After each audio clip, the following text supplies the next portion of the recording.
bawat libro, bawat pisara, bawat araw ng pag-aaral ng mga estudyante, nakasalalay ang kinabukasan ng bawat batang Pilipino.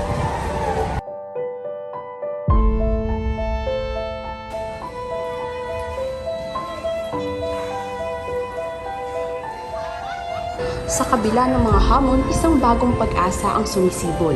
Sa bagong sistema, lahat ng estudyante ay mabibigyan ng pagkakataon upang matuto at magtagumpay sa kanilang pag-aaral.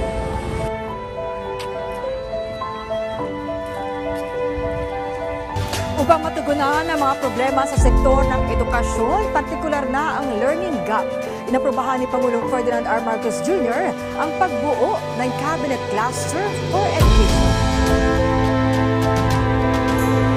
Hindi na ito hiwa-hiwalay na programa, kundi isang sistema na may isang layunin, isang dekalidad na edukasyon para sa bawat Pilipino.